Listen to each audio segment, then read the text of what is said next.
Ako po si Miss Winnie at ito ang ating kwento. Hindi lahat ng mambabarang ay masama. Yun po ang nais ko sanang ipaalam sa lahat na buong akala nila porket may nalalaman ng kapangyarihang itim ang isang tao ay masama na kagad. Kadalasan, sa barang nagsisimula ang kwento ng isang pag-ibig na wagas. Ako po si Ava, 48 anyos, at nais ko pong ibahagi sa inyo ang kwentong personal kong karanasan noong dalaga pa lamang ako, taong 1997. Kamamatay lang ng aking mga magulang nang kupkupin ako ni Lola Rita. Nag-iisa na lamang siya sa buhay, mayaman at matandang dalaga. Ang pagiging mapera niya ay simple lamang. Malaki man ang bahay niya ay luma na, kaya parang haunted house. Wala din siyang utusan maliban sa akin. Hindi ko nga maintindihan kung bakit siya hindi nakapag-asawa, gayong napakaganda naman niya. Sa katunayan po niyan, kahawig niya ang namayapang si Gloria Romero. Ang alam ko lang, sa ibang bagay naging abala si Lola Rita at yun ay ang pambabarang. Lola Rita, kailan ka ba titigil sa ginagawa mo? Halos araw-araw ka na lang na nakakulong dyan sa kwarto mo. Palagi kang nakatitig sa salamin. Mamaya niyan matunaw ng refleksyon mo dyan. Iha, apo, hindi ko pwedeng iwanan ng salamin.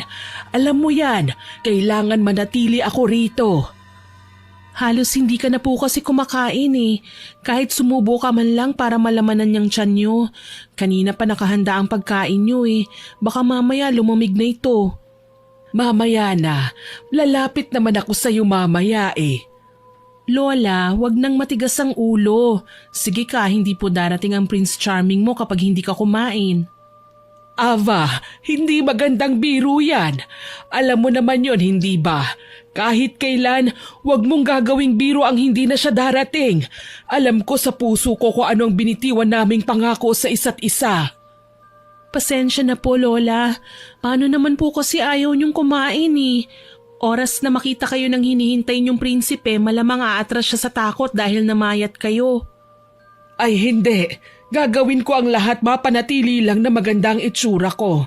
Kung kinakailangan magsakripisyo na naman ako ng isa pang buhay, gagawin ko. Palagi na lang ganito ang usapan namin araw-araw. Sa mahabang panahon na binabantayan ko si Lola, palagi na lang niyang nababanggit ang tungkol sa kanyang prinsipe, ang kanyang tunay na pag-ibig. Kaya naman maski ako, nangangarap na rin. Matanda na si Lola. Alam ko ang kanyang pinagdaanan. Ang mga lihim niyang dapat sana ay ibinaon na sa limot, binigyan niya ng halaga. Umaasa na sa araw-araw niyang pagsusumikap ay matatagpuan niya ang tunay na pangarap. Minsan nang nabanggit sa akin ni Lola na noong kadalagahan niya, nagkahiwalay sila ng lalaking pinakamamahal niya. Na siya ang napasakay sa tren nung papatakas na sila sa kalupitan ng kanilang mga magulang. Samantalang naiwan naman si Alberto sa kanilang lupang sinilangan. Ayon pa sa lalaki, wag na raw siyang aalis saan man siya naroon ngayon. Hahanapin siya ni Alberto at magsasama na sila habang buhay. Lola Rita, makinig naman po kayo sa akin. Mas masarap pong maghintay sa inyong Prince Charming ng busog, hindi po ba? Ay, sa bagay iha, may punto ka naman. Bueno, ano bang ulam natin? Adobong sitaw po, Lola. Maaga ko pong niluto yun. Sitaw na naman. Hindi ba magkakarayuma ako niyan? Araw-araw na lang eh. Wala na po kasing laman ng kusina natin, Lola eh. Naubos na po kagabi. May mga maluluto naman po dyan pero dilata na lang po tsaka hotdog. Di bale, bibigyan kita ng pera. Mamalengke ka ha? Pero may ipapakiusap ako sa'yo, iha. Sana naman pumayag ka. Ano po ba yon, Lola? Kung kaya ko naman po, bakit hindi? Lahat po ng request nyo gagawin ko. Basta maging masaya lang kayo.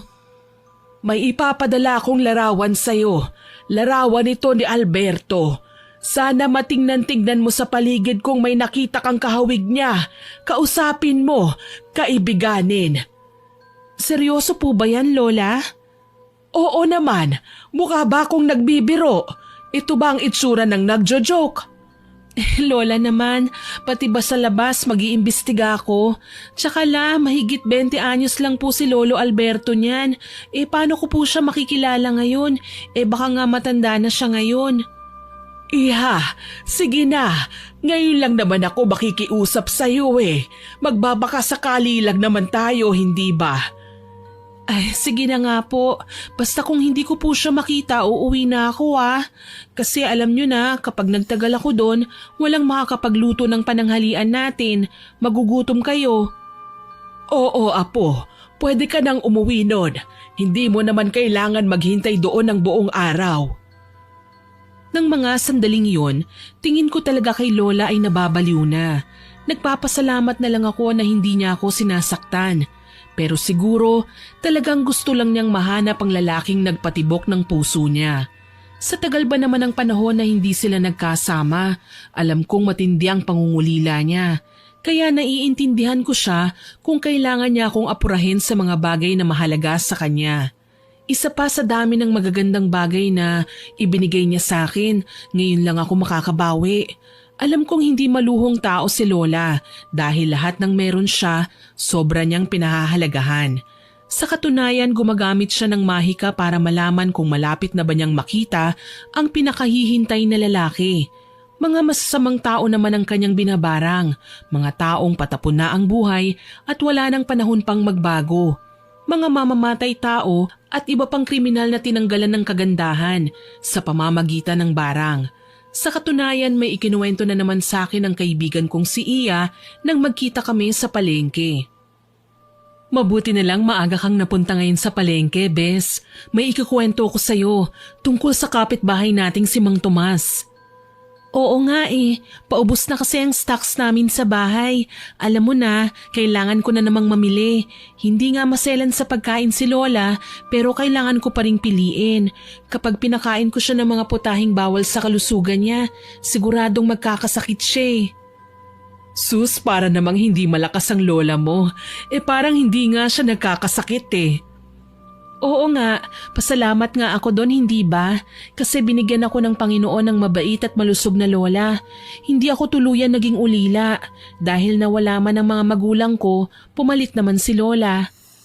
Tama ka naman, pero kilalanin mo ang taong nag-ampun sa'yo Aba, hindi madali ang makihalubilo sa mga taong estranghero lang naman sa'yo, no? Ang bait kaya ni Lola. Bakit mo naman nasabi yan? May kinalaman ba ito kay Mang Tomas? Ano bang nangyari sa kanya? Ayun, nagwala si Mang Tomas, Bes. Paano nasira daw ang mukha niya? Parang nasunog tapos natuklap ang balat. Nakakadiri nga Napasilip ako kanina sa bahay nila nung napadaan ako. Aba, ayaw ng matanda na tinititigan ang mukha niya. Kaso lang wala siyang magawa kundi ang ibilad ang sarili sa kahihiyan. Kahit ilang beses niyang itaboy ang mga tao, hayun at sinisilip pa rin siya. Baka naman nahihiya siyang makita ng ibang tao ang paso niya sa muka. Kahit nga naman wala tayong kakaibang nararamdaman sa mukha natin, talagang mahihiya tayo kapag napagdidiskitahan, hindi ba? Hay nako, ang sabihin mo, Bes, nakarma na si Mang Tomas dahil sa mga pinaggagawa niya. Kilalang masamang tao ang matandang yun Siguro panahon na para magbayad siya ng mga atraso niya. Bakit? Ano bang kasalanan ni Mang Tomas? Hindi mo ba alam? Bali-balitang hired killer si Mang Tomas. May natagpuan ngang bangkay sa bungad ng barangay natin Ang sabi, siya raw ang nakitang huling kasama ng biktima. Nakuhanan pa nga ng fingerprint niya ang bangkay ng biktima Sinubukan siyang kasuhan kaso lang walang mapatunayang ebidensya. Palibhasa malakas ang kapit niya sa mga nasa pwesto. Ano naman ang koneksyon ng pagkakasakit ni Mang Tomas sa mukha dahil sa nangyari? Siya nga raw ang pumatay. Ang slow mo naman Malamang binarang siya ng mga kaanak ng biktima. Para pagdusahin, nakulong na siyang dapat kaso lang nakapiyansa. Tapos hindi na na-follow up yung kaso niya kaya naging malaya. Kung ako ang tatanungin, mas mabuti nga yung mabarang siya, hindi ba? Nang magtanda naman. Tama ka nga, kaya nga ako talagang magiging masaya ako kapag may nakilala akong mambabarang Lahat siguro ng taong aapihin ako ipababarang ko. Grabe ka naman. Halika na nga, mamili na tayo. Mamaya niyan maubusan na tayo ng mura Malapit lang din kina Lola Rita ang tinitirhang bahay ni Iya. Mga ilang bloke lang mula sa amin kaya nagkakasabay kami sa paglalakad papunta sa palengke. Baku-baku pa ang kalsada noon. Maraming puno sa tabi ng kalsada kaya kahit hanggang alas 10 ng umaga ay mahamog pa rin sa daraanan. Marami ng tao nang dumating kami sa palengke. Sari-sari ang mga paninda doon. May sariwang isda at mga gulay, mga bagong katay na karne at dry goods. Abala ang lahat sa pamimili. Maging si Iya na katabi ko lamang kanina, isa na sa nakikipagtawaran para sa presyo ng gusto niyang isda. Ako naman tinungo ang stall ng mga karne. May listahan naman akong dala kaya alam ko na kagad kung ano ang bibilhin ko. Napansin kong magandang klase ng karne ng baboy at manok ang ibinebenta ng isang babae. Lumapit ako kagad para magtanong. Ale, magkano po ito? Sumagot ang ale at sinabing mura lang daw. Pinili ko ang mga parte at bumili ng 1 kilo. Pagkabayad ko, pumihit ako patalikod para sana lumipat naman sa ibang tindahan nang mabangga ako ng kung sino. Muntik ko nang mabitawan ang dala ko kaya inis kong sininghala ng kung sino mang bumangga sa akin. Magdahan-dahan ka naman. Ano ba yan? Ang laki-laki ko na nga, hindi mo pa ako nakita. Pasensya na, miss. Nagmamadali kasi ako. Hindi ko naman sinasadya eh. Ayos lang naman na magmadali. Grabe lang kasi sa parting kailangan mo akong banggain. Hindi ko talaga sinasadya. Nagsorry na nga, hindi ba? Napaangat ako ng tingin at nalaglag muli ang panga nang mapansing tila pamilyar sa akin ang mukha ng lalaking kaharap ko, Miss Winnie. Tuloy nanginginig na napadukot ako sa bulsa ng suot kong pantalon at kaagad na ikunumpara ang lumang larawan ng lalaki mula sa kanya. Ay, sandali! Mukhang pamilyar ka sa akin ah! Miss, alam ko na yung modus mo. Magpapanggap kang naatraso ko tapos magpapabayad ka, no? Ano? Hindi ako ganyang klaseng tao ah. Ano pa bang ibang rason mo at kinakausap mo ko ngayon? Aba, nagmamadali ako, miss. Wala akong oras para makipaglokohan. Teka, sandali lang kasi. Hindi naman kita pipigilan kung hindi mahalaga ang sasabihin ko sa'yo eh. Alam kong ikaw to. Ano? Hindi pwedeng maging ako yan, miss. Nakabarungang lalaki sa larawang yan. Mukha ba akong makaluma? Sa tingin ko nga, kung kikwentahin ang tagal ng pagkakupas ng litratong yan, kaedad din ng lolo at lola ko, no? Pero para kayong pinagbiyak na bunga. Ikaw ang lalaking hinahanap ng lola ko. Hindi nga kasi ako yan. Wala akong natatandaang nagpakuha ko ng larawan na suot ang isang makalumang damit. Pero pinapahanap sa akin ni lola ang lalaking nasa larawang ito. Baka naman pwedeng magpanggap ka na lang muna kung hindi ikaw to. Matanda na kasi si lola eh, at ang hiling niya bago siya mamatay, makasama man lang niya ang lalaking minamahal niya. Nababaliw ka ba, miss? Paano ako magiging minamahal ng lola mo? Gayong nakikita mo naman ako ngayon. Hindi ako matanda. Ay, maiwan na nga kita. Bakit ba ako nag-aaksaya ng panahon na makipag-usap sa babaeng baliw na kagaya mo? Hindi ako nakaangal nang walang sabi-sabing iniwan nga ako ng lalaki. Nanghihinayang na sinundan ko na lang siya ng tingin. Sa tingin ko din kasi, suplado siya kaya wala na akong balak pang habulin siya. Ipinagpatuloy ko na lang ang pamimili hanggang sa makatapos at magkita kami ni Iya sa tagpuan. Alam mo, Bes, may babaeng dinukutan ng wallet sa bandaron. Naku, nagsisisigaw. Malaking halaga raw ang laman ng pitaka niya. Pati nga ako nakihabol eh. Kaso lang, mabagal akong tumakbo. Hindi ko naabutan. Pero may mga kalalakihan namang naglakas ng loob na tumulong. Talaga? Naku, nahuli naman ba? Hindi eh. Ang bilis tumakbo. Kaso lang mukhang mahihirapan na silang hanapin yun. Dayo daw kasi eh.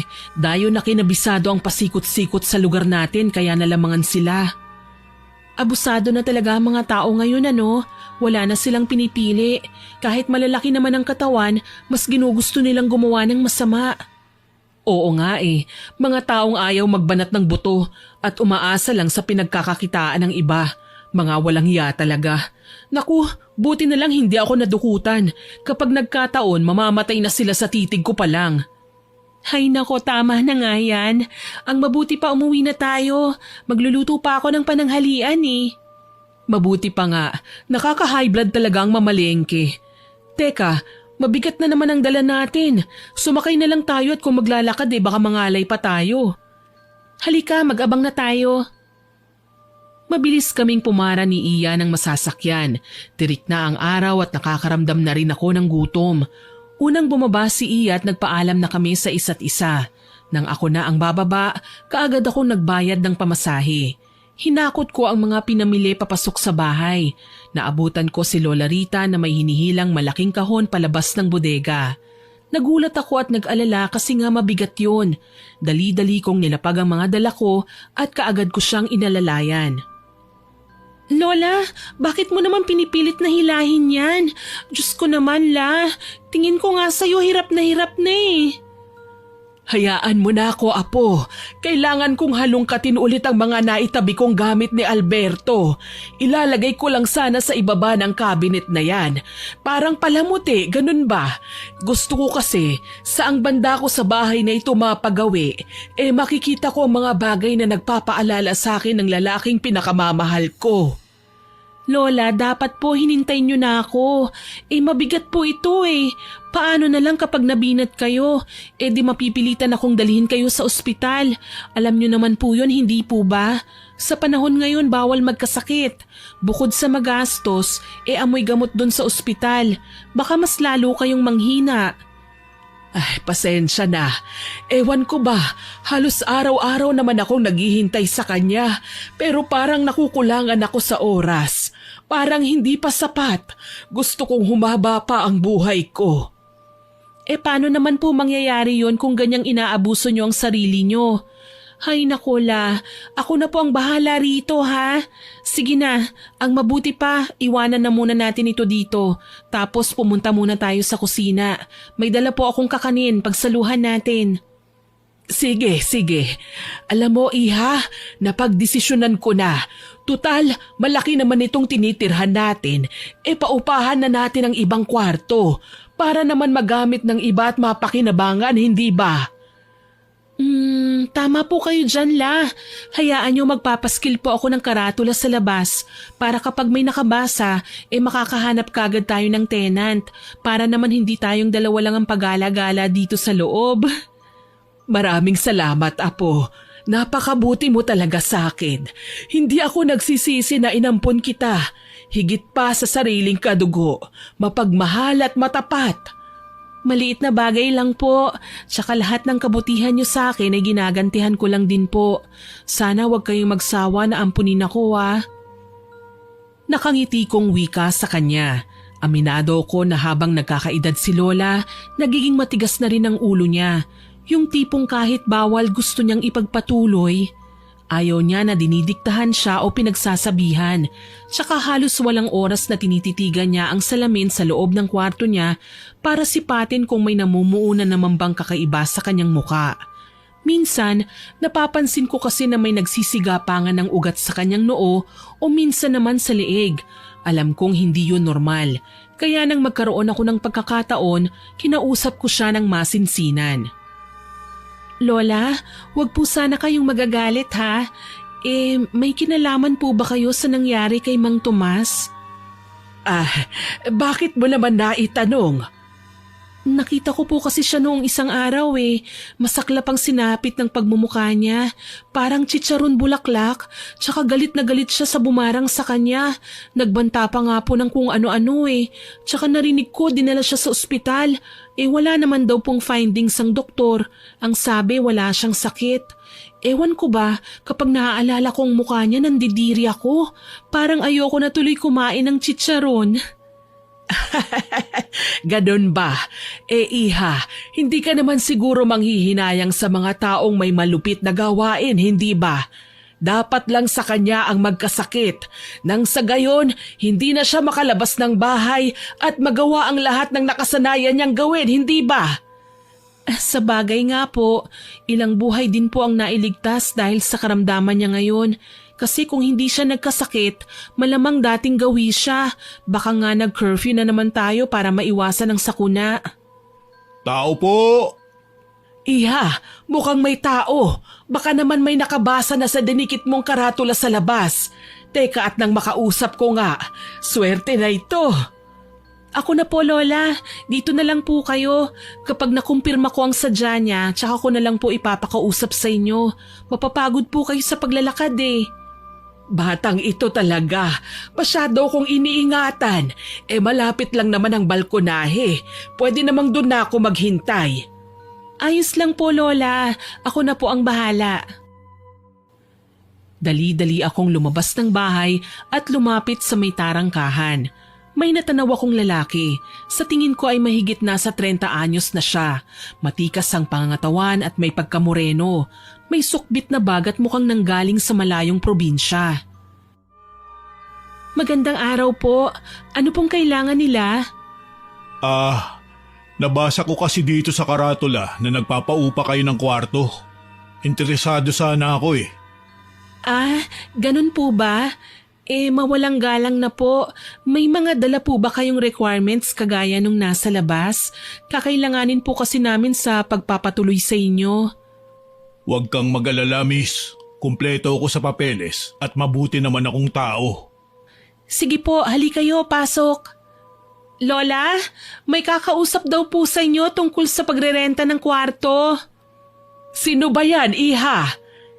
Uupa raw po sa isa sa mga kwarto, Lola. Tumango si Lola Rita at pinaupo kagad ang lalaki sa may upuan sa balkonahe. Nagpakilala ang lalaki bilang si Ben, taga-probinsya.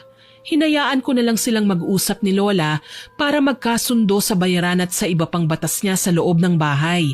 Maya-maya pa, nagsilbing tour guide si Lola na ipinakita kay Kuya Ben kung saan kwarto siya mananatili.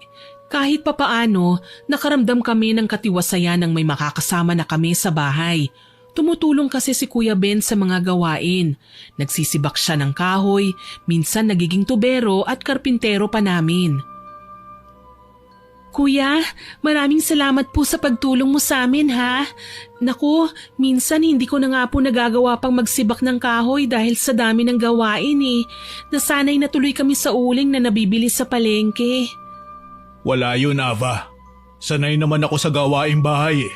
Saka magaan na trabaho lang to para sa akin. Ano po ba ang trabaho niyo sa probinsya? Para kasing sanay na sanay kayo sa mabibigat na trabaho eh. Isa akong antingero. Yun nangongolekta ng mga mutya. Ganun. Nick, trabaho ba yun? Parang hindi naman eh. Hindi ko masasabing trabaho. Pero yun ang isa sa pinagkakaabalahan ko.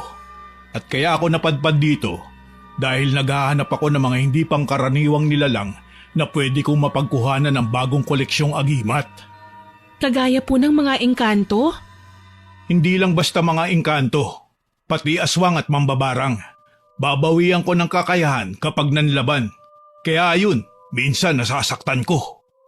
May mga nakasagupa na po ba kayo, kuya? Oo, meron na. Lalo na yung mga manananggal sa bayan namin. Nakakatakot naman ang tungkol sa manananggal.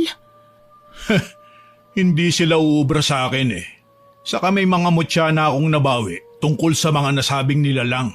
Ang habol ko naman ngayon ay tungkol sa mga mambabarang. Balita ko kasi malakas na uri sila ng mga nilalang. Bigla akong napalunok sa narinig ko mula kay Kuya Ben. Hindi siya isang ordinaryong tao. Kung ganoon, delikado si Lola Rita sa presensya ng antingero. Halos pabulong na lamang nang magpasya kong magpaalam sa kanya. Si Lola Rita kagad ang tinumbok ko. Kailangan kong ipaalam sa kanya na may mga taong posibleng magka-interes sa pinaggagawa niya. Baka nga saktan pa siya eh. Walang paalam na pumasok ako sa kwarto ni Lola para sana balaan siya sa klase ng taong tinanggap namin. Pero nagtaka ako nang makitang madilim sa loob ng kwarto niya. Lola Rita, nandito po ba kayo? Kailangan ko po kayong makausap. Kunot noo kong inaninag si Lola sa loob hanggang sa makarating ako sa banyo. May mga nakasinding itim na kandila sa sahig. Mababa ang temperatura sa loob ng kanyang silid kaya alam ko na kagad na may ginagawa na naman siya. Sa loob ng banyo naririnig ko ang pagbulong-bulong ni Lola ng mga katagang hindi ko maintindihan kung ano. Mga katagang sa tingin ko ay ginagamit niya bilang parte ng kanyang orasyon. Nanlaki ang mga mata ko nang mapansing may hawak pala siyang manika at kasalukuyan nitong tinutusok. Napatakip ako ng aking bibig. Ibang-iba ang presensya ni Lola ngayon kesa sa mga nakaraan na kausap ko siya. Kaya naman para wag ko na siyang maabala pa, umalis na lang ako. Mamaya ko na lang siya kakausapin. Lumabas ako ng bahay at nagpahangin sa harapan ng tarangkahan namin. Huminga ako ng malalim. Iniisip ko ang mga sasabihin ko nang mamataan ng pamilyar na figura ng babaeng dadaan sa harapan ko. Ang aking kaibigan. Nagpa siya ako makipagkwentuhan muna kay Iya. Nagkataon kasi na pauwi na siya mula sa kung saan siya nagpunta. Inaya ko pa nga siyang kumain ng kwek-kwek sa tapat namin. Bes, saan ka galing? Mukhang seryoso ang mukha mo ah. Tara, kwek-kwek. Uy, Bes, galing ako sa mananahing si Aling Rona. Ipapatahi ko sana ang sira nitong palda ko eh. Wala na akong magamit na pangsimba eh. Kaso lang nalaman kong malubha pala si Aling Rona. Bakit? Anong nangyari sa kanya? Nagkasakit ba? Oo eh. Ayun, pumutok ang mga mata niya. Nagwawala nga eh. Dadalhin yata sa doktor. Ewan ko nga lang ba kung may magiging findings ulit doon. Diyos ko, bakit naman nangyari yun? Nakakatakot naman yan. Pati ba mata niya tinamaan ng kamalasan? Bigla na lang daw pumutok na parang lobo. Ay basta, hindi ko na maikwento ang buong detalye. Kinikilabutan ako eh. As in, nakakadiri talaga. Ano ba naman tong nangyayari sa atin? Nakakatakot na mga dumadapong sakit sa mga tao. Atin na lang to ah. Ang narinig kong bulungan ng mga marites doon malapit sa bahay niya, baka raw kinulam si Aling Rona. Abay kababaeng tao, hindi natatakot na mamboso eh. Walang yan naman oh, nagagawa niya pa yun? Oo bes, yung mga binobosohan niya mga taong nagsusukat ng bagong tahi niyang damit. Ang halay naman pala ng babaeng yan. Ilang taon lang ba si Aling Rona? Nasa 40 ba? Para namang wala siyang asawa? Sinabi mo pa. Hay nako, tama na nga yan. Para na tayong mga marites nito, no? Hayaan na nga lang natin. Maghahanap na lang ako ng ibang taong makakatahi ng sira ng palda ko. Mabuti pa nga. Sa pagkakaalam ko may mananahi naman sa kabilang kanto. Pwede mong subukan doon. Tama ka, Bes. Di bale, malalaman at malalaman din natin kung sino ang nambabarang sa lugar na ito. Pangako, sasaluduhan ko siya. Ngumiti na lamang ako at hindi na siya sinagot pa. Kahit may konting nalalaman na ako tungkol sa posibleng may kagagawa ng lahat ng ito, alam ko naman na hindi ko siya pwedeng ipagkanulo sa iba. Hindi ko mapapatawad ang sarili ko kapag naipahamak ko siya kaya mas maiging wala na akong maibahagi pang detalye. Matapos ang pag-uusap naming yon, pumasok na ako sa bahay. Nakalimutan ko na ang tungkol sa kwek-kwek at nawalan na rin ako ng ganang kumain lalo na't naaalala ko ang kwento ng kaibigan ko. Pagpasok ko sa loob ng bahay, nagpasya kong hanapin si Lola. Naabutan ko siya sa kusina, umiinom ng tubig. Hindi ko makita si Kuya Ben kaya nilapitan ko si Lola. Lola Rita, mabuti po at nandito ka na. Iha, nariyan ka lang pala. Kanina pa kita hinahanap eh. Pasensya na po Lola. Lumabas kasi ako ng bahay eh. Nagkwentuhan kami saglit ni Iya. Napadaan kasi siya galing sa mananahi. Bakit po Lola? Napansin kasi kita kanina. Parang pumasok ka sa kwarto ko. Baka mahalagang sadya mo kaya pagkatapos ng ginagawa ko, sinundan na lang kita rito. Opo Lola. Pasensya na po at hindi na ako kumatok. Nakita ko kasi kanina na abala ka. Ano bang sadya mo? May sasabihin sana akong mahalaga Lola tungkol kay Kuya Ben. Bakit? Ano bang sasabihin mo tungkol sa kanya? Antingero po pala si Kuya Ben ano? Lola, hindi po pala natin siya lubusang kilala. Ganun ba? Abay mainam yan, may antingero sa bahay natin. Pero Lola, hindi lang yun ang nais kong sabihin sa inyo. Ang totoo po niyan, may mga hinahanap na tao si Kuya Ben kaya kailangan niyo pong mag-ingat. Hindi po siya mapagkakatiwalaan, Lola. Iha, huwag kang mag-alala. Walang sino man ang makakapanakit sa akin. Alam mong kaya ko silang labanan. Kaya ko silang saktan kung kinakailangan. Hindi ako ang tipo ng taong magpapatalo. Alam mo yan. Pero Lola, hindi ko po maiwasang kabahan. Tama ba na tinanggap natin si Kuya Ben dito sa bahay? Baka bigla na lang niya tayong traidorin. Hindi siya ang makakapigil sa akin, Iha. Marami pa akong kailangan mabarang. Kailangan ko sila para manatili akong malakas. Habang nabibigyan ko ng karamdaman ng iba, ay lumilipat sa akin ang kanilang lakas at kakayahan. Baka nga dumating ang araw, kaya kong maging bata eh. Nang sa gayon, ilang taon man ang lumipas, makakaya ko pa ring maghintay kay Alberto. Kinilabutan ako sa sinabi ni Lola. Ito pa rin ang kahahantungan ng usapan namin sa hinihintay niyang prinsipe. Gusto ko nang sabihin tama na, itigil na niya ang ginagawa niya pero walang tinig ang lumabas mula sa aking bibig. Wala akong lakas na pigilan siya at alam kong ako na lang mismo ang maghahanap ng paraan para maproteksyonan si Lola. Isang araw, nagpa siya akong magpakita kay Iya. Matagal na kaming magkaibigan ni Iya. Siguro naman mapagkakatiwalaan ko siya. Sa palengke namin napagpasyahan na mag-usap. Wala pa ang aking kaibigan nang dumating ako ron. Marami ng tao pero hindi ko na sila pinansin pa. Naupo ako sa isang stall ng putuhan at bumili ng makakain. Nakaharap ako sa umuusok na mainit na tsokolate at puto sa mesa nang lumapit sa akin ang isang lalaking may pamilyar na muka. Muntik na akong mapamulagat nang makita ang lalaking kamukha ni Alberto. Naupo na lang bigla sa katapat kong upuan. Ikaw? Ikaw ang babaeng nakabanggaan ko nung mga nakaraang araw ah. Ako nga. Bakit? Anong problema? Natatandaan ko. Sinabi mong ako ang hinahanap ng lola mo. Kung hindi ako nagkakamali, Alberto ba ang pangalan ng lalaking hinahanap mo? Sabi mo hindi ikaw yun, hindi ba? Tsaka paano mo nalamang Alberto ang pangalan ng matandang lalaking kailangan kong makausap? Bakit pinag-interesan mo pang itanong sa akin yun ngayon? Kilala mo ba siya? Nasaan ang lola mo? Kailangan ko siyang makausap.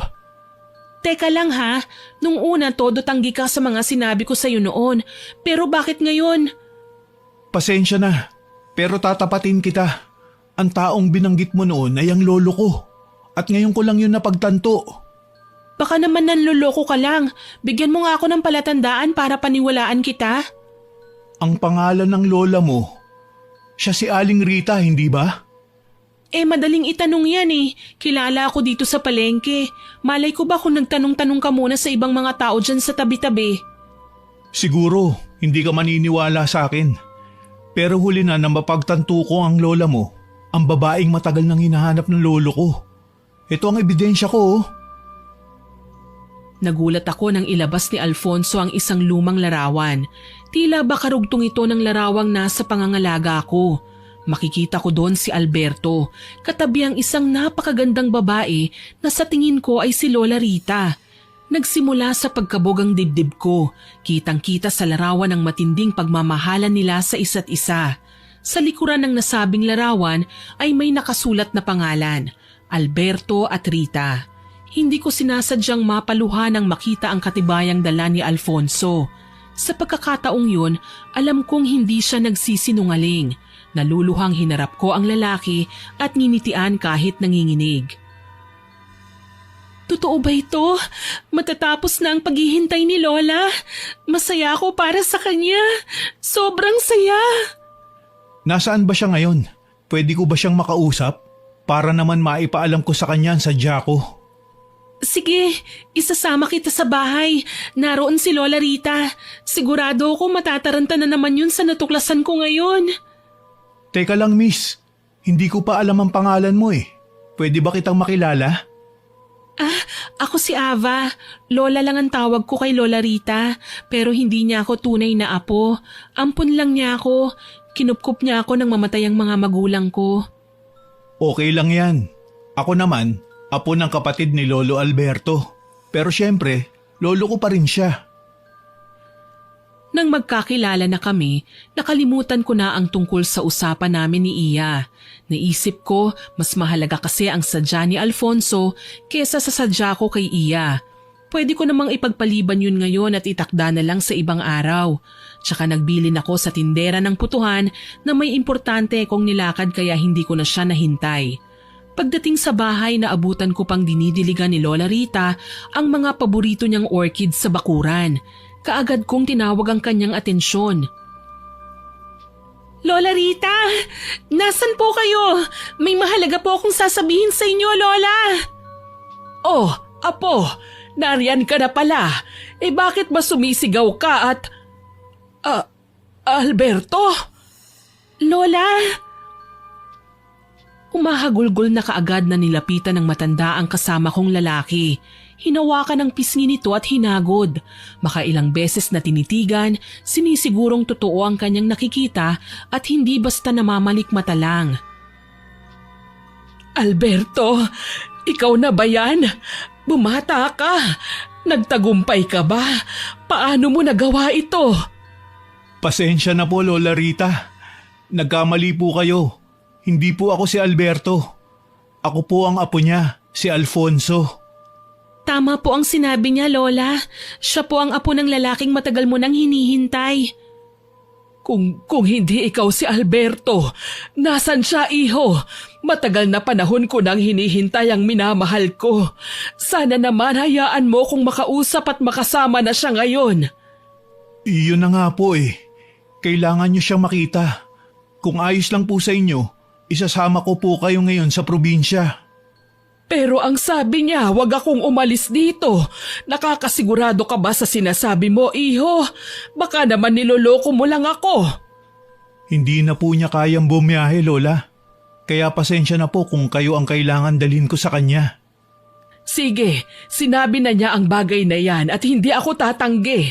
Makikipagkita ako sa kanya. Iha, maghanda ka na at magbihis. Babiyahe tayo ngayon sa probinsya. Makakasama ko na ang Alberto ko. Agad-agad, Lola? Wala na tayong kailangang sayangin na panahon. Pupuntahan ko na kagad ang lalaking nag-iisang nagpatibok ng puso ko. Wala akong nagawa kundi ang sumang-ayon sa sinabi ni Lola. Naiintindihan ko naman siya. Matagal na niyang hinihintay si Alberto. Ngayong tadhana na mismo ang naghanap ng paraan para magkita silang dalawa, tatanggi pa ba ako? Gusto ko naman na maging masaya ang lola ko, kaya makalipas ang ilang minuto, naririnig ko na si Lola Rita na kinakausap si Kuya Ben para sa iilang araw niyang pananatili na muna sa bahay. Maliban pa ron, kapitbahay naman namin ng chairman ng aming barangay at kinausap din namin para proteksyonan ang aming bahay. Pumayag naman ang butihin naming kalapit-bahay kaya kahit papaano napanatag ang aming loob. Sakali man na medyo matagalan kami sa lugar na pupuntahan namin. Si Iya naman, saglit kong kinausap at nagkasundo na kami na maliban kina chairman at sa iba pang kapitbahay, sisilip-silipin na rin niya ang tenant namin. Nang sa gayon masiguro namin na wala siyang ibang pakikialaman maliban na lang sa mga bagay at lugar kung saan pinahintulutan siya ni Lola. Ano, Iha? Sa tingin mo ba maganda na itong suot ko? Kahit ano pang isuot niyo, Lola, maganda kayo. Tama na po yan. Naghihintay na si Alfonso sa labas. Salamat, Iha. Naku, hindi ko talaga maiwasang manabik. Napakatagal ng panahon na magkahiwalay kami. Ngayon mabibigyan na ng katuparan ang lahat ng aming mga pangarap. Masaya po ako para sa inyo, Lola. Sana po magkita na kayo kagad. Sabik na akong magkaroon ng lolo. Lola Rita, Ava, narito na ang taxi na pinara ko. Halina kayo. Sumunod kami kay Alfonso at sumakay na nga ng sasakyan. Naging swabe at maayos naman ang aming biyahe.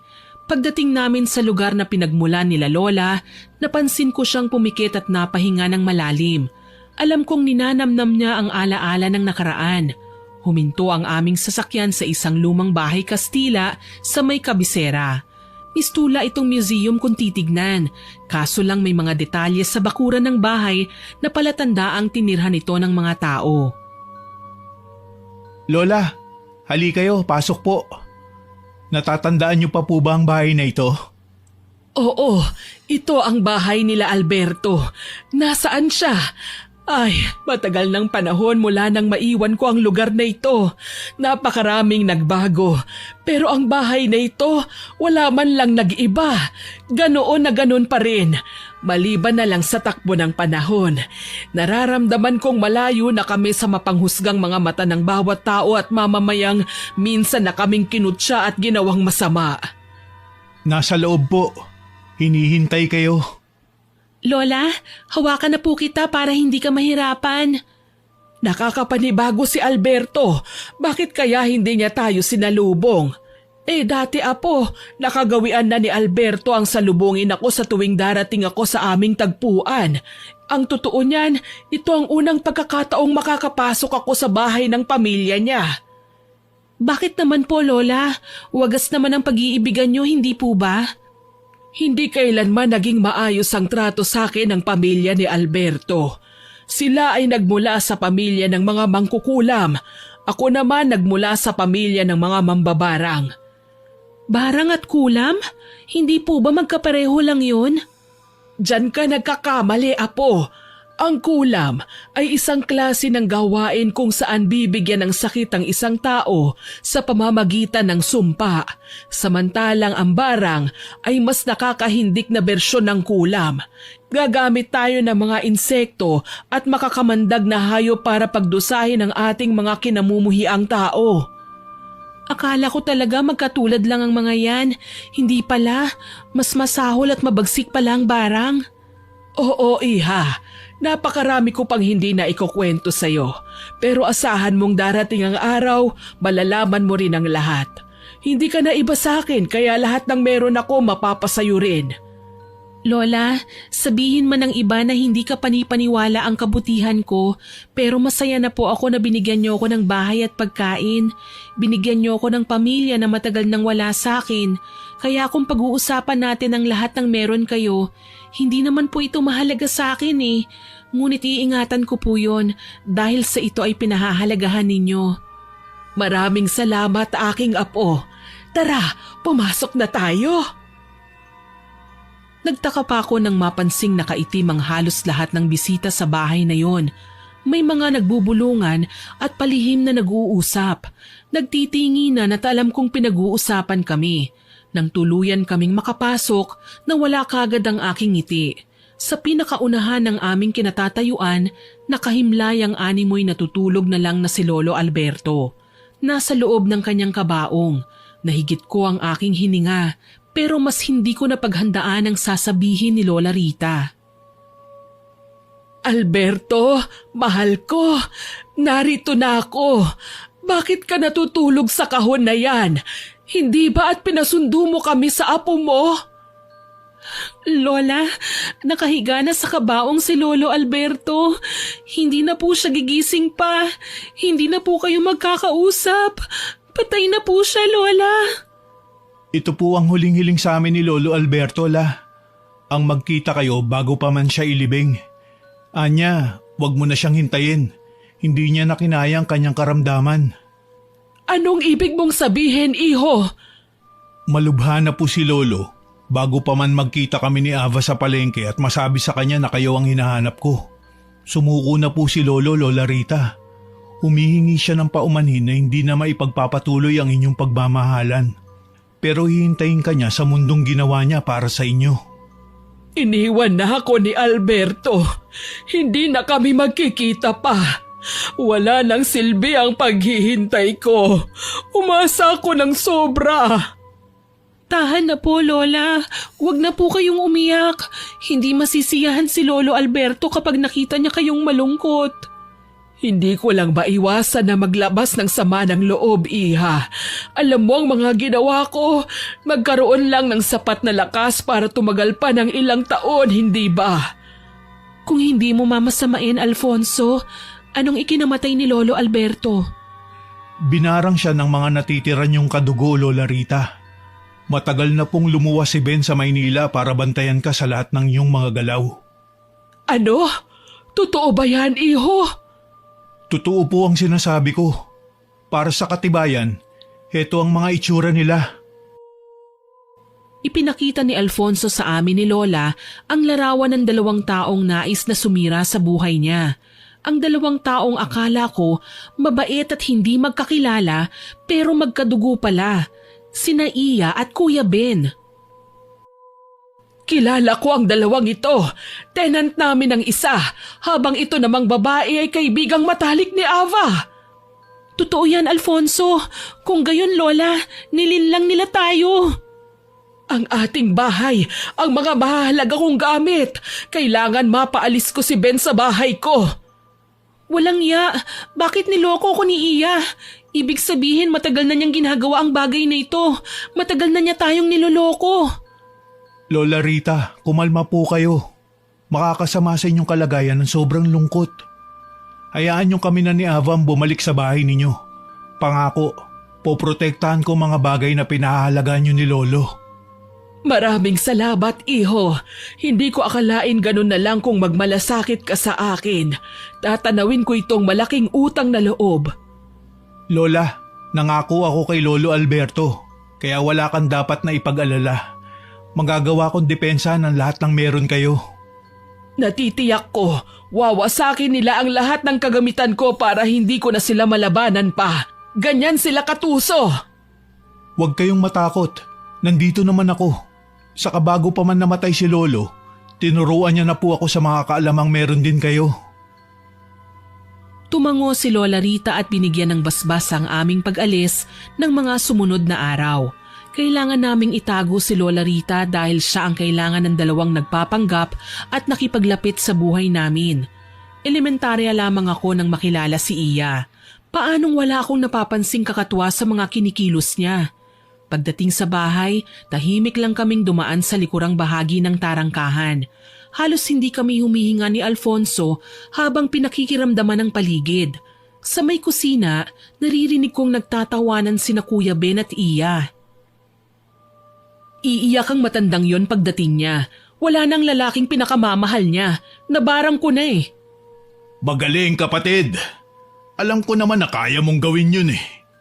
Ayaw ka nga lang pagkatiwalaan ni Mama, kaya nga pinatakas na kita sa bahay natin para mauna kang makipaglapit sa ampon ni Rita. Isa pa yun, tatanga-tanga din eh. Hindi ko nga alam kung nagbabait-baitan lang ba siya o sadyang nahihibang na siya sa kakasuporta sa lola niyang hilaw. Huwag mo nang alalahanin si Ava. Madali lang madispatcha ang babaeng yun. Nakakuha ka ba ng mga gamit niya? Hindi pa nga eh, nakalakang kwarto niya. Pati na rin ang silid ng matandang hukluban, sarado rin. Huwag kang mag-alala. Bubuksan ko yan mamaya. Mukhang matatagalan pa ang 2 sa probinsya. Malamang magluluksa pa sila, ngangawa pa. Tapos marami pang kaartihan sa katawan bago pa ipalibing ang matandang binarang mo. Gigil na gigil ako sa aking mga narinig. Hindi ko akalaing sa lahat ng kabutihang naibigay ni Lola sa 2 taong ito, balak pa nila kaming traidorin at saktan. Aktong susugod na ako nang basta na lang akong hinawakan ni Alfonso sa braso. Huwag kang sumugal, Ava. Kapag nalaman nilang narinig mo ang lahat ng sinabi nila, hindi ka na talaga aabutin ng umaga. Kita mo nga, hinahanapan ka nila ng mga gamit nang mabarang na habang maaga pa. Hayop talaga ang Iya na yan. Nagtiwala ako sa kanya. Tinuring ko siyang kapatid. Tapos malalaman ko, plano pala nila ang lahat. Hayaan mo na. Gagawa na lang tayo ng paraan para maitaboy natin silang 2. Basta wag na wag kang susugod. Maaalarma sila agad at baka mabiyag tayo. Pasensya ka na, Alfonso. Nakakaawa lang kasi si Lola eh. Inabuso siya ng mga taong hindi naman niya personal na kilala. Halika, kailangan na muna nating umalis dito pansamantala. Kailangan natin ng maayos na plano para mapaghiwalay natin ang 2. Saka tayo susugod para mapaalis sila sa bahay ni Lola Rita. Pumayag ako sa pinayo sa akin ni Alfonso. Mabilis naman kaming nakaalis nang walang nakakapansin sa amin. Dinala niya ako sa isang maliit na apartment na aniya, tinutuluyan niya noong minsang maligaw siya sa palengke at makatagpo niya ako. Halika, Ava. Pasok ka. Maraming salamat, Alfonso. Kailan ka lang namin nakilala ni Lola, pero todo nang malasakit mo sa amin. Kasiyahan ko na ang tumulong sa kahit na sino noon pa man. Saka walang karapatan sina Ben at Iya na gawin kay Lola Rita ang ginawa nila sa lolo ko. Gagante ko sa hindi nila inaasahang paraan. Medyo hindi malinaw ang nalalaman kong nakaraan ni Lola eh. Ikaw ba alam mo? Base sa kwento ni Lolo na alam ko, dati na raw silang kinasangkapan ng kanika nilang pamilya para magsagawa ng mga hindi kaaya-ayang gawain sa mga tao. Bibigyan nila ng nakamamatay na karamdaman ng mga tao kapalit ng pera. Ibig bang sabihin yan? Mga bayaran silang mambabarang? Oo, simula pa sa mga ninuno nila ang kaalamang yun. Kaso lang, hindi ginusto ni na lolo at ng nobya niya ang gumawa ng mga ganitong klaseng bagay. Nagmamahalan sila. Natatakot na kapag nagpatuloy ang masasamang gawain nila ay bumalik sa kanila ang karma. Nagpas siyang magtanan ng dalawa. Kaso lang, noong araw na sasakay na sila ng tren, nagkagulo dahil may nakapagsabing paalis na sila ng bayan. Sa galit ng mga tao, tinugis nila sina lolo at lola. Grabe naman pala ang pinagdaanan nila. Kung tutuusin wala silang kasalanan. Napilitan lang silang gawin ng mga bagay na labag sa kanilang kalooban. Kaya nga nagkahiwalay sila eh. Ano nang sumunod na nangyari? Piniling magpaiwan si lolo. Ginawa niya yon para mailigtas si Lola Rita at makatakas ng tuluyan. At nabubuhay sila sa pamamagitan na lang ng sumpaan. Kaya hindi sumusuko si Lola at patuloy pa rin sa paghihintay kay Lolo Alberto. Tama ka. Dapat nga makikipagkita na si Lolo kay Lola. Kaso lang, ayun, nagkasakit siya ng maluba. Hindi na niya kinaya pa ang karamdaman kaya siya pumanaw. Kawawa naman si Lolo Alberto. Hayaan mo Alfonso, kahit hindi ko personal nakilala si Lolo, gagawin ko ang lahat maipaghiganti ko lang sila nila Lola. Kasama mo ko dyan. Kaya ngayon, kailangan natin maghanda para maatake natin sila. Habang inilalatag ni Alfonso ang plano, hindi ko maiwasang manghinayang sa naging pagkakaibigan namin ni Iya. Sobrang okay naman kami, nagkakaintindihan at nagdadamayan. Pero bakit ngayon biglang ganito? Malalaman ko na magkapatid pala sila ng tenant namin na lantarang ipinaalam sa akin ang interes niya sa mutsyang hawak ng mga mambabarang. Paano ko dedepensahan si Lola laban sa kanya? Mabuti na lang may kaalaman si Alfonso sa kakayahang meron sina Lola. Nang gabing yon, sinaksihan ko ang kanyang paghahanda sa orasyon. Nakalatag ang mga itim na kandila sa palibot ng isang hugis bituing guhit. Nakaupo si Alfonso sa gitna, tila ba abala sa pagdarasal at pag-usal ng hindi ko maintindihan ng mga orasyon. Maya-maya pa, itinaas niya ang kanyang kamay at namangha ako nang makitang may hawak pala siyang papel. Nakasulat doon ang mga pangalan ni Iya at Ben. Ito ang isa sa pinakamagandang lamang natin sa kanila, Ava. May alam tayo sa pagkatao nila kahit papano. Samantalang sila, hindi ito alam. Ang ginagawa mo bang yan, barang na? Oo, at sisiguraduhin ko sa'yo na bukas magiging kwento na lang ang dalawang yan. Basta ang sakin lang, ayoko nang maghintay ng matagal. Kailangan nating matalo ang dalawa sa lalong madaling panahon. Sisimulan ko na ang orasyon. Paano ko? Anong gagawin ko? Wala kang kailangang gawin kundi ang maghintay lang, Ava. Susubukan kong gambalain ang kanilang pagtulog para mabawasan ang kanilang kapangyarihan. Sana talaga matapos ng kaguluhang ito para makabalik na kami ni Lola Rita sa bahay namin at maparusahan na ang dalawang nanlamang sa lolo mo. Mangyayari yan, Ava. Huwag kang mag-alala. Lahat ng kasamaang idinulot sa kapwa ay may kapalit, may karma. At sisiguraduhin kong hindi nila makakaya ang bigat nito kapag dumating na sa kanila. Nakita kong nagdasal ng taimtim si Alfonso at ipinatak ang kandila sa mga pangalan ng dalawang nais niyang saktan. Ilang sandali pa, muli na namang bumulong ng panibagong orasyon si Alfonso hanggang sa mapansin kong humangin ng malakas. Kakaiba ang malamig na hangin yon, may kasamang tinig ng isang nilalang na hindi ko lubos akalaing maririnig ko. Buo ang kanyang boses, mababa at mula sa ilalim ng hukay. Hindi ko alam na ganito pala kasindak-sindak ang pambabarang. Para din siyang si Lola Rita. Nakakatakot. Gustuhin ko mang magtanong kung sino yun, alam kong wala pang tamang oras para malaman ko ang mga bagay na nakikita ko. Nanatili na lamang akong tahimik hanggang sa hindi ko matiyak kung pinaglalaroan ba ako ng imahinasyon ko o ano. Nanlisik ang mga mata ni Alfonso hanggang sa bumalasik ang ekspresyon ng kanyang muka. Tila ba nais na niyang umatngat ng tao. Kalaunan, may mga naririnig pa akong bulungan ng mga boses sa ere. May babae, lalaki, bata, matanda at boses paos na hindi ko matiyak kung tao pa ba. Napaatras na lang ako at nahiga sa kama. Hinayaan ko siyang gawin ang kanyang trabaho. Hindi ko tuloy na malayang nakatulog na ako. Nagising ako sa mahinang yugyug sa aking balikat.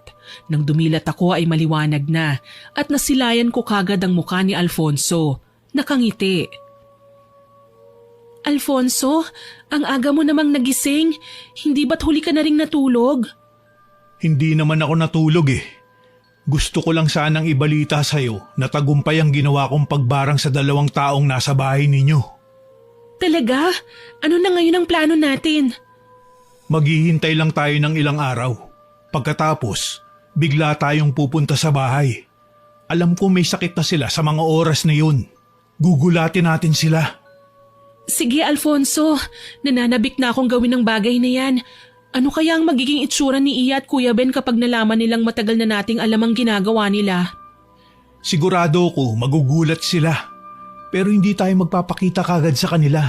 Magtatago na muna tayo, makikiramdam.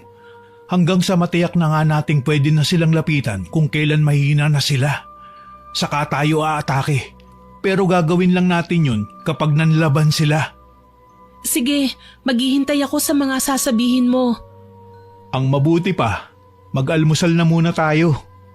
Ako na ang maghahanda. Mukhang marami namang laman ng ref mo eh. Salamat ha. Lumipas sa mga oras na wala kaming nababanggit patungkol kina Iya at Ben. Parang sinasadya din ni Alfonso na wag na muna namin silang atupagin. Kaya ibinaling ko ang atensyon ko sa pagbabasa sa librong nakita ko sa mesita. Natuwa ako sa takbo ng kwento kaya hindi ko na namalayan ng oras. Nakatulog ako sa pagbabasa ng gabi na. Nagtaka ko dahil tahimik ang paligid. Sinubukan kong hanapin si Alfonso pero wala siya sa paligid. Hanggang sa mabasa ko ang sulat na iniwan niya sa mesang kainan. Nanlaki ang mga mata ko nang malamang nagpunta siya sa bahay ng nag-iisa. Delikado raw para sa akin ang sumama sa kanya. Bakit ako iniwan ni Alfonso? Usapan namin na magkasamang pupunta. Hindi pwede to. Kailangan ko siyang sundan kahit ayaw niya. Nanginginig kong wika. Nagmamadali akong tumakbo papunta sa labasan at pumara ng masasakyan. Mabuti na lang kaagad akong nakasakay. Tahimik na tahimik sa bahay namin ni Lola nang makarating ako doon. Para maiwasan na rin ang anumang iskandalo, sa likod bahay ako dumaan at palihim na minatyagan si Kuya Ben na noon ay umuungol na palabas naman ng bahay. Para hindi ako makita, dali-dali akong nagtago sa mayabong na halamanan. Bakit ganito? May mga mutya na akong pinangangalagaan. Bakit tinablan pa din ako ng karamdaman? Kuya, tulungan mo ko. Sobrang sakit na talaga ng tiyan ko. Hayop na Alfonso na yan. Akala niya, nagtagumpay na siya. Kuya, ang tiyan ko! Bakit ba kasi hindi natin mabuksan ang kwarto ng matandang hukluban? Alam kong nasa loob ang mga gamot na pwede natin gamitin para gumaling. Anong ibig sabihin ng kinikilos nila Kuya Ben at Iya? Kung tama ang pagkakarinig ko, marahil si Alfonso nga ang may kagagawa ng pagkakasakit nila. Hayop talaga ang Alfonso na yan. Paano niya nagawang palakihin ng ganito ang tiyan ko? Ano kuya, puputok ba to? Tumahimik ka nga, Iya. Ang ingay-ingay mo eh. Paano ako makakapag-isip ng tama kung ganyang dada ka ng dada? Palibhasa kasi, hindi mo alam kung anong nararamdaman ko. Bakit? Ikaw ba? May intindihan ang nangyayari sa akin? Napalipat ang tingin ko kay Ben na noon ay punong-puno ng pangangati sa katawan. Nagsusugat na ang mga ito at nagdurugo na. Halos hindi ko masikmurang pagmasdan ng pamamaga ng kanyang muka kaya iniwas ko na lamang ang tingin ko sa kanya. Sa bandang madilim at ibaba ng bahagi ng balkonahe, may natanaw akong bulto ng isang lalaki. Alam ko na kagad na si Alfonso yun. Malamang isinasagawa na niya ang plano namin na nakakainis mang isipin, siya lang ang gumagawa. Nasaan ang mga gamit mo sa pambabarang? Kailangan magantihan natin si Alfonso. Barangin mo siya, Iya. Sa ganitong sitwasyon ko, kuya, nakikita mo naman siguro na nahihirapan ako. Hindi ko kayang sakyan ang lahat ng gusto mo ngayon. Sira ka ba? Paano tayo makakawala sa sumpa ng mambabarang? Mamamatay tayo sa sitwasyong to. Kasalanan to ni Ava eh. Kung hindi niya itinago sa akin ang kakayahan ng matandang hukluban na si Rita, malamang napatay ko ng matandang yun dati pa. May kapalpakan ka din. Dahil sa'yo kaya nagawang itago ni Ava ang tunay na kakayahan ni Rita. Tingin mo ba magtitiwala yun sa'yo? Huminga ako ng malalim, pilit na iniintindi ang mga pangyayari. Sa bandang huli, pinili kong lumabas para magpakita sa kanila. Labis ang pagkagulat ni Alfonso mula sa kanyang pinagtataguan. Sinusubukan niya akong mapaatras pero hindi ako nakinig. Wala din naman akong balak na makinig sa kanya. Hindi ko alam na ganito pala kayo kasama. Bes? Ava, nandito ka na? Nasaan si Lola Rita? Itigil niyo na ang pagpapanggap. Matagal ko nang alam ang ginagawa niyo. Matagal ko na ring alam na balak niyo kaming patayin. Alam mo na pala bakit parang kalmado ka pa? Kasi alam kong may dahilan kung bakit gusto niyong gawin ang mga bagay na ito. Bakit nga ba, Kuya Ben? Tinanggap ka namin ng maayos sa bahay ni Lola Rita. Binigyan ka ng maayos na mahihigan kahit na hindi ka pa naman talaga nakakabayad ng upa. Hinayaan ka ni Lola na gumamit ng mga kagamitan sa bahay ng walang limitasyon. Tuwang-tuwa pa nga siya nang makitang tumutulong ka sa pagkukumpuni ng mga sirang gamit Wala kang karapatang husgahan ako. Hindi mo alam kung anong pinagdaanan namin ng kapatid ko. Kaya nga ang sabi ko, ipaintindi nyo, hindi ba? Sa pagkakaalam ko pa naman kadugo nyo si Lola. Bakit nyo nagawa sa kanyang bagay na ito? Bakit kailangan nyo siyang pasakitan? Nagtatanong ka pa kung bakit? Dahil siyang dahilan kung bakit naging miserable kami ngayon. Ipaliwanag nyo nga ng maayos. Sa paanong dahilan ba? Pinatay ng mga tao ang mga magulang namin dahil kagagawan ni Rita at ni Alberto. Ang mga magulang namin ang nagbayad ng kasalanan nila sa mga tao. Hindi totoo yan, Kuya Ben. Oo at ampun lang ako ni Lola Rita. Pero alam ko kung ano ang tunay na pinagdaanan niya. Hindi niya gustong mambiktima ng tao. Napilitan lang siya dahil ayaw siyang tantanan ng lolo at lola niyo. Sinusugal nila sila Lola Rita kapalit ang pera. Kaya hindi siya ang tunay na may kasalanan. Sinungaling ka. Dapat sa'yo, pinatatahimik. Sa labis kong pagkagulat, napasigaw ako nang makita si Kuya Ben na pasugod sa akin at balak na sana akong suntukin. Kaso lang dumating si Alfonso at hinarang ang papatamang kamao sa aking muka. Nagulat si Ben at hindi kagad nakabawi. Maya-maya lang, si Alfonso naman ang nanuntok sa kanya. Tinamaan sa panga si Kuya Ben. Ang lakas ng loob mo saktan ako! Mambabarang ka! Sino bang nauna? Ha? Ikaw naman, di ba? Pinatay niyo ang lolo ko. Sa tingin mo ba, mapapatawad ko kayo? Gumaganti lang ako sa inyo. Dahil sa inyo, maaga kaming naulila. Hindi man lang namin naalagaan ang mama at papa namin. Hindi man lang nila kami nakitang tinupad ang aming mga pangarap. Lahat nawasak sa isang iglap. Tama na! Masakit na ang tiyan ko! Tingin ko sa tiyan ni Iya ay puputok na. Tuloy naglaho ang galit ko sa babaeng minsan ay tinuring kong kaibigan. Kaagad ko siyang inalalayan at pinaupo sa isang parte ng hagdanan sa may balkonahe. Anong gagawin mo? Gaganti ka ba sa akin, ha? Ano, papatayin mo na ba ako? Sige, Ava, gawin mo para naman maiganti mo ang lola mong masahol pa sa hayop. Alam mong hindi ko magagawa sa iyo yan. Kahit kailan hindi ko pinangarap na maging masama sa harapan ng maraming tao. Hindi ko na talaga kaya. Kuya Ben, Alfonso, pakiusap, tama na yan. Iligtas muna natin si Iya. Maawa naman kayo. Natataranta kong sigaw, kaya gayon na lang ang paghinto nila sa kanilang ginagawa. Kaagad kong tinakbo ang lugar kung saan ko nakita si Alfonso kanina. Marahil naroon ang mga gamit niya at pwede kong pakialaman para naman matigil na ang pagdurusa ni Iya. Kaso lang, sabay na huminto sa ginagawa ang dalawang lalaki. Naririnig ko silang nagsisigawan. Ava, wag mong hahawakan ang mga gamit ko. Baka lumipat sa iyo ang sumpa. Hayaan mo siya. Nang matikman niya naman ang sakit ng aming ganti. Napakahayop niyo talaga. Sa tingin niyo ba matutuwa pa si Lola Rita? Oras na sinaktan niyo ang pinakamamahal niyang ampon? Ava, huwag mo nang gagalawin ang mga nakalagay dyan. Ngayon ko napatunayan may mabuti kang puso. Huwag mo nang sayangin ang buhay mo para sa taong kagaya ko. Hindi naman ako naging totoo sa'yo eh. Hayaan mo na akong mamatay. Kahit papano kaibigan kita, Iya. Hindi ako papayag na mapahamak ka. Lumapit ako ng tuluyan at nakita ang mga nakasinding mga kandila. Ang dalawang manika naman na nagre-representa kina Iya at Kuya Ben ay nakababad sa isang plangganang may lamang hindi ko matiyak kung anong klaseng likido. Kulay berde yun at marahil ay nakakapaso.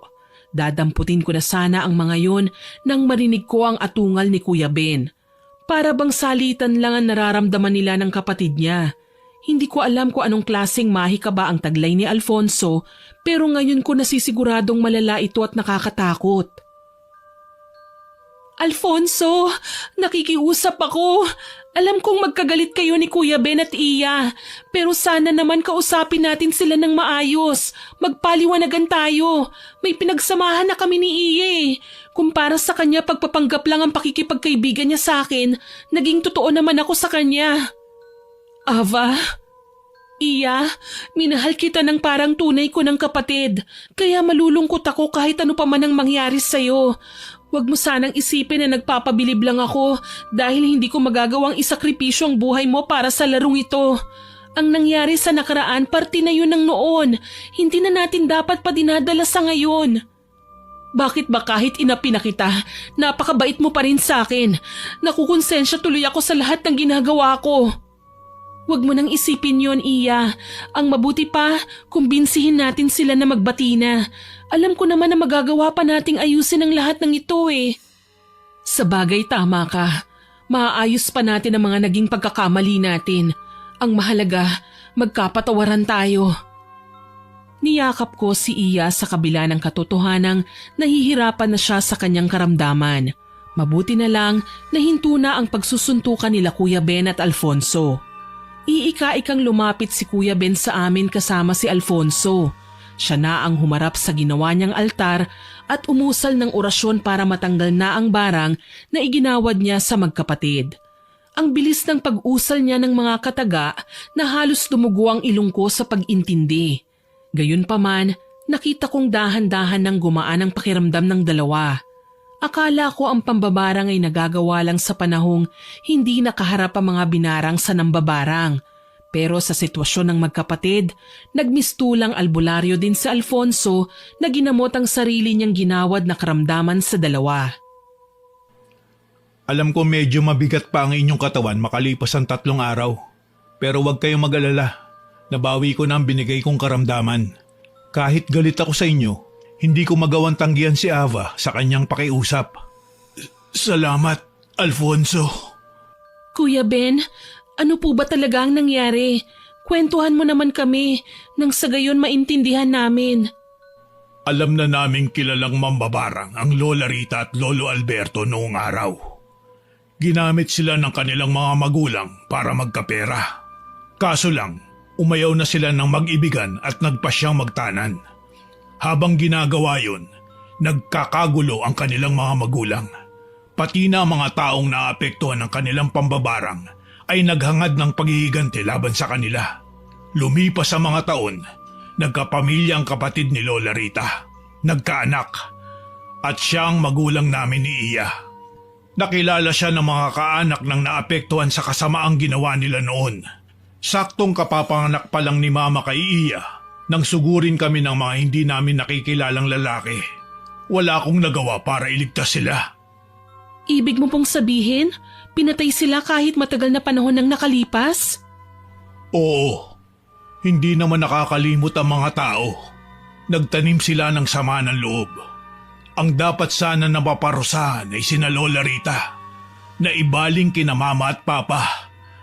Patawad po kuya, hindi namin alam. Tsaka kahit huli na para magpaliwanag, gusto ko pong sabihin na sapilitan lang ang ginawa nila lolo at lola para sa kanilang mga magulang. Para sa mga lolo at lola nyo sa tuhod na siyang pumilit sa kanilang gawin ng mga bagay na yon. Ako naman, gusto kong humingi ng paumanhin sa lahat ng nagawa ko. Pumasok pa ako sa bahay ni Lola Rita nang walang paalam. Ayos lang yon, Iya. Mga apo naman kayo ni Lola Rita eh. Kaya maiintindihan niya ang mga nagawa ninyo. Kailangan nating humingi ng tawad kay Lola, kuya. Wala naman talaga siyang kasalanan sa atin eh. Ang pagkakamali lang ng mga taong nang atraso sa atin, sina Mama ang pinaghigantihan nila. Tama kayo mga apo. At alam kong mahihirapan na kayong patawarin ako. Nagulat kaming lahat nang dumating si Lola Rita at mukhang nabawasan na ang lungkot sa kanyang mga mata. Parang milagro dahil ang barang na iginawad ni Alfonso ay kay bilis na naglaho nang siya na ang umusal ng dasal. Kay bilis na lumiit ang tiyan ni Iya na ikinaiyak ng aking kaibigan.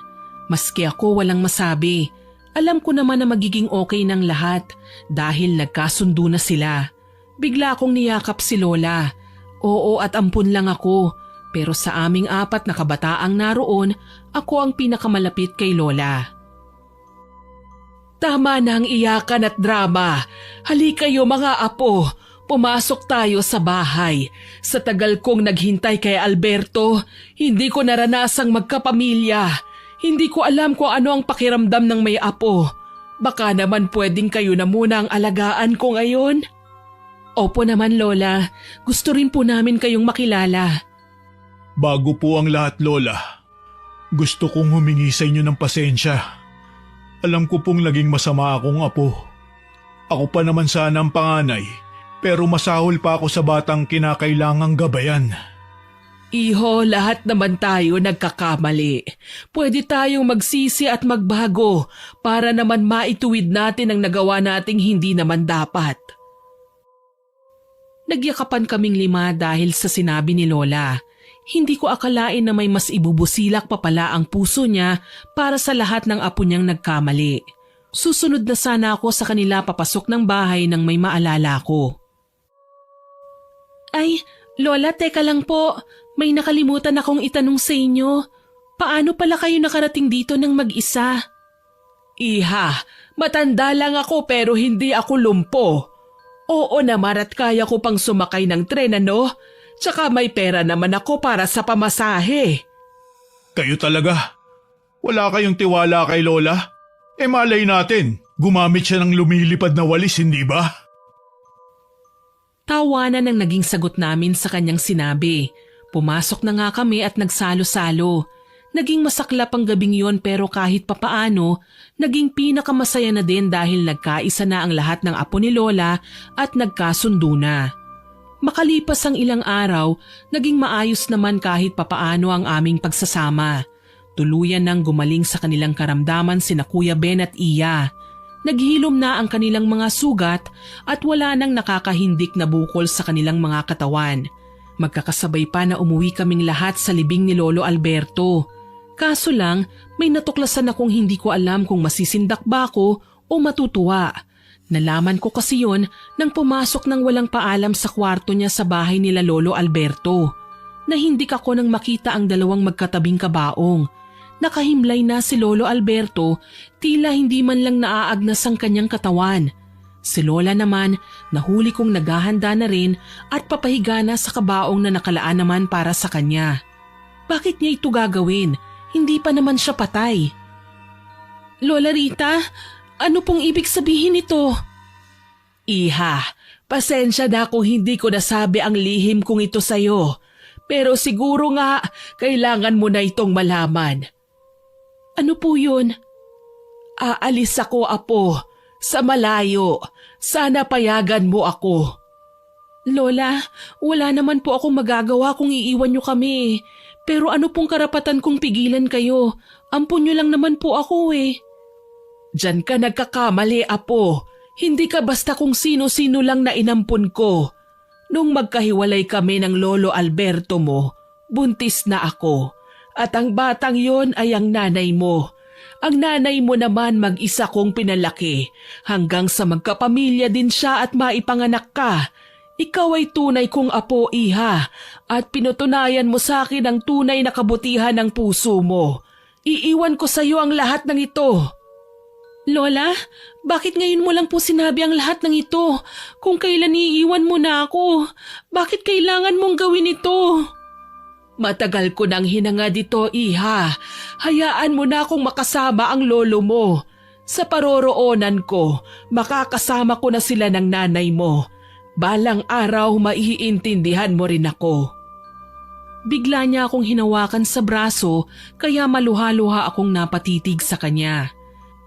Nagahol ako sa oras dahil wala na kaming panahon ni Alberto na magsama sa mundong ito. Pero nariyan si Alfonso, iha. Ang nanay niya ay anak ng lola niya sa ibang lalaki. Kaya hindi kayo magkadugo o magkamag-anak. Ipagpatuloy niyo ang aming naudlot na pagmamahalan. Ipangako mo yan, ha? Hindi ko po alam kung anong sasabihin ko, Lola. Nasasaktan ako. Ngiti lang ang sinagot sa akin ni Lola. Maging sa paliwanag niya ay gahol na rin siya ng oras pero nirespeto ko ang lahat ng yun. Lumabas ako sa kwarto at umiyak ng umiyak. Hanggang sa dumating sina Kuya Ben at Iya na ipinaliwanag sa akin ang mga sinabi sa kanilang lihim ni Lola. Kahit papaano, nasaktan man ako, ay wala akong nagawa kundi tatagan ng sarili para tanggapin ang lahat. Sa ngayon nagkatuluyan nga kami ni Alfonso. Sa bahay ni Lola sa Maynila kami naninirahan. Isang hiwaga pa rin ang sinabi ni Lola na aalis siya dahil nang balikan ko siya ilang oras matapos ang kanyang pamamaalam ay pumanaw na siya. Masakit man, nagpakatatag ako kasama si Alfonso sa aking tabi. Hanggang dito na lamang po. More power po sa inyong channel at God bless. Naway nagustuhan niyo ang aking ibinahaging kwento. Pero bago ko po ito tapusin, gusto kong mag-shoutout sa mga masusugid nating tagapakinig. Shoutout po kina Ma'am Jean Lopez mula sa Tibiao Antique, Miss Marian Delta Fuente mula sa Kuwait, Ma'am Hadigia Matala mula sa Oman Muscat, Miss Leonora Mandigma from Cabuyao, Laguna, Ma'am Elizabeth Panuncial na nag-birthday po noong June 2 mula po sa Abu Dhabi, Miss Glenda Gilyado from Malaysia, si Sir Joshua Marangi at sa mami niyang laging nakikinig na si Miss Yasmin, Miss Gemma Ilyagas from Butuan City, Ma'am Angelina Ignacio na always listening daw po from California, Sir Ricardo Ado at sa kanyang mama na nakikinig daw po palagi, at si Miss Aisel Gregorio na nag-comment sa silosang asawa na hindi raw po kumpleto ang kanyang araw kapag hindi nakinig ng kwento sa ating channel. Naku, maraming salamat po, ma'am. At kay Mr. and Mrs. Danilo Katigan from Barangay Pasong Tamo, Miss Jennifer Juan, Carmi Kayabyab na silent listener daw po, at kay Sir Lito Estalano. Naku, maraming salamat po sa inyong lahat. Sa susunod po ay sisikapin kong mabanggit ang mga pangalan ng mga nagpapa-shoutout sa ating channel. Muli ako po si Miss Winnie na lubos na nagpapasalamat sa inyong walang sawang pakikinig.